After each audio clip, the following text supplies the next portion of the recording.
welcome back to take 2 of this final episode of the Preservation Month Facebook Live from George Washington's Mount Vernon. We are, again, behind the scaffolding, but this time we're so far behind the scaffolding that we're in another state. And if you look over my shoulder, you could probably just make out the mansion in the distance, the unscaffolded east side of the mansion. And I'm here today, and by the way, I'm Tom Reinhardt, Mount Vernon's Director of Preservation. I'm here today to discuss the third part of our preservation program. First, of course, is architecture, protection of our built resources. The second is archaeology, the protection of our underground resources. And the third is our viewshed program, which protects the view across the river that George Washington loved so much. And the 3 parts of those all combine to make up our whole place preservation effort. And I am very lucky today to be here standing next to Laura Ford, who's the president and CEO of the Accokeek Foundation. Welcome to our Facebook Live, Laura. Welcome to the Accokeek Foundation of Piscataway Park. We're really happy to have you on the Maryland side of the river. I'm happy to be here. Thank you so much. So Laura, tell me a little bit about why we are here. So what's Mount Vernon's interest across the river? Well, the Accokeek Foundation has been a partner of Mount Vernon's in preserving this viewshed across from the river to the Maryland shoreline, so that when you look across from Portico, what you see is undisturbed, now forested area. Now tell me a little bit about the history of this side of the river. It goes back a long, long ways. Yeah, I'd like to start by acknowledging that we are on the ancestral homeland of the Piscataway Indians, so this is an indigenous cultural landscape. The Piscataway have had a presence here for more than 10,000 years, and it's a very important site for that reason, as well as many other stories that are represented in the people who have lived on this land. Great. So how did this place survive for so long? Well, that is a fascinating story about people farming and living here for years and interacting with the land and the river, and conserving this landscape became important, and it was obviously threatened. As the 1950s, there was a decline in farming, and there was more development pressure. We're about 15 miles from the U.S. Capitol from where we stand right now as the crow flies, and so you can imagine that there was threat of development on this side of the river, and some of that threat looked like oil tank farms, a wastewater treatment plant, even a housing development with a proposed replica clubhouse that was not burdened. So, like looking in a mirror. Yes, exactly. So you can imagine that people on both sides of the river were very concerned about the potential for development.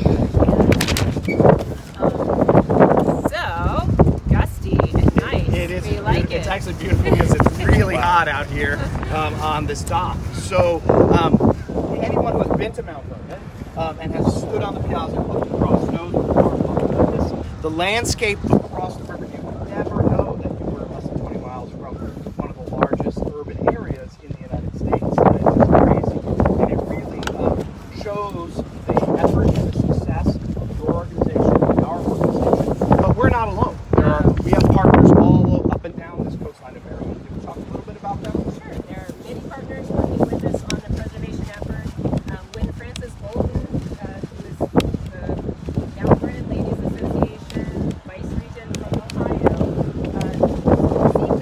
she bought this landscape. So this is what was the Bliss Farm, 500 acres that we're now currently on. When she bought this property and donated it to create the Accokeek Foundation, she built a coalition of partners, came together, and she was an important part of that, obviously, to get things going. But the partnership consists of organizations like the Moyone Association, which is a community of homes in the region. There's conservation-minded homeowners. The lots are larger than 5 acres.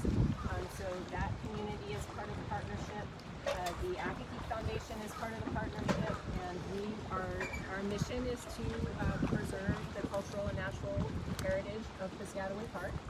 And our partners, a sister organization right up the river, the Alice Ferguson Foundation, another very important organization creating connections for people with this landscape.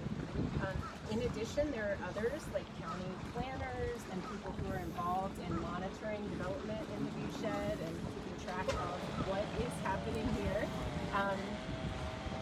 And most significantly, I want to mention that the Piscataway people themselves are a member of the partnership, informing the view that we have of what this landscape looks like, and also how we continue to steward it using indigenous values and practices.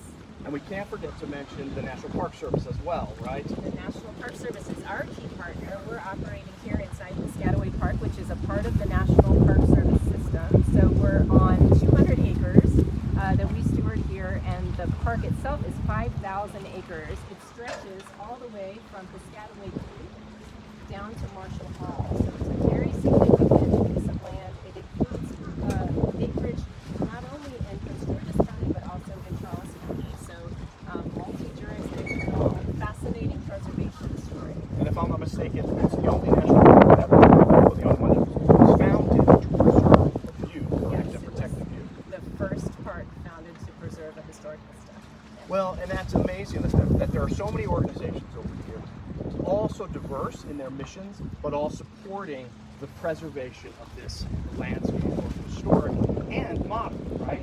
So tell me a little bit about what goes on here today within the community. So we're really about preserving the rural character of the landscape, also teaching people about agriculture and connections to the land. Here we demonstrate not only colonial 18th century agriculture at the National Colonial Farm, where we have heritage breeds of livestock, including piglets and lambs and other adorable things that you should come over and see, but we have a modern agriculture program. We're doing land stewardship here that incorporates regenerative agriculture practices to build soil health, native plant biodiversity to support all of the ecosystems along the river here. And of course that sort of agriculture would have been welcomed by Washington, right? Absolutely. Who was a very progressive farmer, one of the first to use composting, to test various fertilizers. He was a really more thoughtful man in that regard.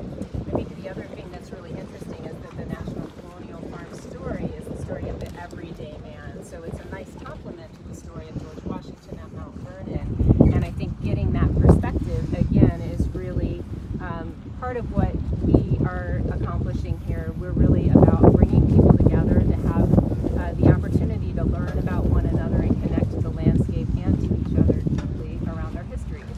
And you do have some beautiful resources here. So as an architectural historian, you have some original buildings that have been moved, and they're really fantastic. You do a great job interpreting them, so congratulations on that. Thank you.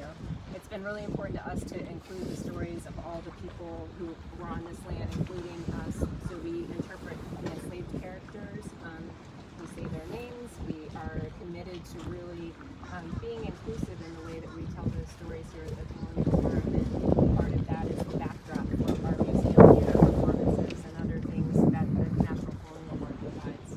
That's great. That's great. So generally, Laura, we take some questions at the end of our Facebook Live. Would you be willing to take some questions? Sure, that would be excellent. So, can you guys tell us a little bit about, people had a lot of questions about the Dominion threat earlier. Can you talk about that? Maybe repeat my question. It is very windy. There have been several questions, Sarah said, about the Dominion threat that popped up last year. Could you talk about maybe a little bit about your role in that victory in this region? Yeah, I think, our part in it was just to be one of the partners representing the interests of the community on this side of the river, as well as the concerns about the viewshed work. There were many other people leading sort of the charge and raising concerns about the environmental impacts as well as the viewshed impacts. And so we felt really happy to be able to contribute to that partnership, but I think it's another great example of how community support bubbles up to ensure that the view and this beautiful landscape is preserved for future generations. Right. And you and I have discussed how that success was brought about, and we've also discussed our plans for moving forward. And that is to not only emphasize that this is Mount Vernon viewshed, which is important, of course, to us, but to recognize the missions that our partners because when you succeed, we're succeeding as well. So that is great to have that partnership here. Absolutely, and we're extremely grateful for Mount Vernon stepping in as they did and sort of taking the position and bringing that, elevating that conversation visibly. I think it's really important for us to partner together, and I know that the community felt that support, and I think together we've built a lot of trust over the years and a lot of interdependency, and so I think it's a great partnership, and I'm excited to see where it goes. Me too. So we've had some boating questions. So Joe is wondering what the approximate distance is from Mount Vernon here by water. And then I have another question. Yeah. A half an hour. I'm not exactly sure, to be honest, but reinstituting boat service is something that we are very interested in. That's right. There doing. used to be a boat that went between our sites. So yeah, John. Possible. We had John say, consider adding a ferry stop so that visitors to Mount Vernon can cross to Piscataway. Right, and I want to point out that we're standing on our fishing pier now, but we also do have a boat dock. So if you are a boater and would like to arrive by boat at the National Colonial Farm, you can do that at our boat dock. So perfect. Great. So that leads me to my other question. So how do you get here not by boat, just by car for most visitors? So we're right down 210. Essentially, for most people who are coming around the Capitol Beltway, will come down 210 south. We're about, I'm going to say about 15 minutes if there's not traffic, and if you're in rush hour, it's a little bit longer, but it's well worth the trip. And it is a beautiful landscape. When you turn off of 210, it's like it's sort of like you go back in time. You just see the years fall off, and you go through a little road that's embanked on either side. It's a gorgeous ride, and this is a great site. That's fantastic. I know it's a little windy, but I know we have a map. Do you think we could look at a map, just kind of a big picture, so we can see where we are when we visit here? So this is a map of Piscataway Park. Closer? Yeah. A lot closer. A lot closer. All right, so You can come closer too. this is a map of Piscataway Park, and so when I talked about Piscataway Creek, up here is the top end, and then the bottom is here at Marshall Hall. So again, it's about 5,000 acres of public and private property. So could you please, since I'm fighting the wind, could you Yes. point out the Wilson Bridge, which is a landmark that most people So know? the Wilson Bridge is Top right there. here up at the So top. that's the Capitol Beltway, and if you come down the Maryland side, So here's Mount Vernon. If you were at Mount Vernon, for those of you who are familiar, you come down this way over to the park. And it's we're off of Bryan Point Road. Nice. And how often do we work together? So Tom, how often are you working with Laura? considering I just started this month on the view shed, that we've met twice already this month. It's a great working relationship. It is. So far. Yep. It's been good. In truthfulness and seriousness, we work together with Mount Vernon on a regular basis. I probably talk with folks at Mount Vernon nearly every week, and I think the rest of our community partners do as well. I think you all have done a great job of cultivating a spirit of a good exchange and partnership with the group. That's our goal. It's a privilege to work with all of you, Marylanders, of which I am too. Nice. And can you guys tell us what things people can do when they come visit Piscataway? For sure, we have, so the park is 6 miles of shoreline, but the park that we steward, there are hiking trails, nature walks, we do historic interpretation. Check out our website, it's Accokeek, it's accokeek.org for information about what you can do when you come here. Lots of people come and walk their dogs, just experience a quiet place to get outdoors. We're open from dawn to dusk every day. There's no fee to come in, we're free, and so I encourage people to come visit. We have about 50,000 visitors a year.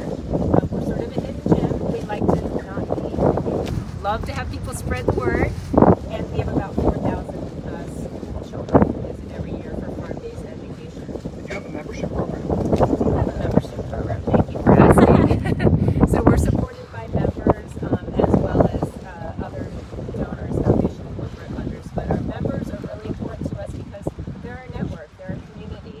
And so we have a membership program that you can learn more about on the website as well. Family, individual, and also organizational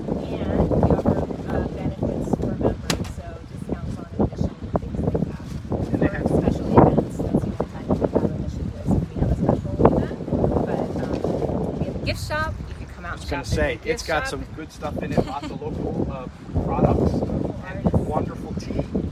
Wonderful tea, so you got to sample some of the tea. Yeah, it's the visitor shop the visitor center and the gift shop is a great place. We also, I'll plug it because not every national park has it, especially not in the more rural areas, but having public access to the Potomac River is great. But we also have restaurants and running water, and those are great things for people. Visitors appreciate that. Great. Nice. And for folks that are just joining us, can you just remind us where we're standing and our history together, Mount Vernon and Accokeek? Sure. Well, we are here we're actually out on the Potomac River. We're on a dock out on the Potomac River. Across the way, you see the little bump of 2 trees there on the horizon. That's the location of the mansion, situated right between those trees. So we're out here, wow, we got some fish coming up here. We're out here at the Piscataway National Park with Laura Ford, CEO and president of the Accokeek Foundation. Perfect. And then somebody wanted a reminder of the web address for Accokeek. The web address is accokeek.org. And you can Google us. It's a little bit tricky to spell, but I'm sure we have links from your probably do. website. Yep. Oh, there it is. Ah. Oh, excellent. Higher. Perfect. Great. So did George Washington ever come over here, Laura? That's a great question. It's almost certain that he did. He certainly came across to Piscataway before the river silted in and Piscataway Creek silted in. This river was the highway. Yes, it was. And so people from the Virginia side came across all the time. Because I'm a Marylander, I had to give a paper on Washington's connections to Maryland one time, and he did come across. He crossed over at right where Fort Washington is. That was his normal crossing place. That was the home of not Ignatius Diggs, it's his brother, William Diggs, I think. And that was his starting point when he went to Annapolis, which he did quite a few times in the early 1770s when Jackie Custis was a student in Annapolis. He used to go out, George would go out, and he and Jackie would go to the horse races, do a little gambling. Fascinating. So we're almost out of time. Can you guys just give us a little conclusion about our partnership? Tell us again how we can visit you here. Well, go, please, you start. So we're really excited about the partnership continuing with all the organizations on this side of the river, especially Mount Vernon, and thank you for coming over to visit us and giving us this opportunity to be with you on Facebook Live. For those who would like to come visit, it's an easy drive around to the Maryland shore or boat ride, and we hope that you'll come out any day and see what we're doing here at the Accokeek Foundation in Piscataway Park. Well, Laura, thank you for your hospitality here on the beautiful Potomac River. Just as you are our view shed, we are your view shed. So we do our best to keep it looking good, and probably in a year or two you're going to have some scaffolding on this side of the house. We might be back here talking about that. Watch your progress. There you go. Once again, I want to remind folks about the preservation tour which is going on. So please come to our website and buy a ticket, and you'll enjoy it. Can we ask one more question? There's It one just more came question. in. Yes. Sorry. Bridget wants to know if you guys do archaeological digs here at We Piscataway. do not at Piscataway Park. We have done archaeology here in the past, so we know a lot about what's here, and it's a really interesting story, and we'd be happy to share that, but we are not currently doing any archaeology. Okay. Sorry, I interrupted your That's conclusion all right. flow, Tom. You know, I just take it as it comes, Sarah.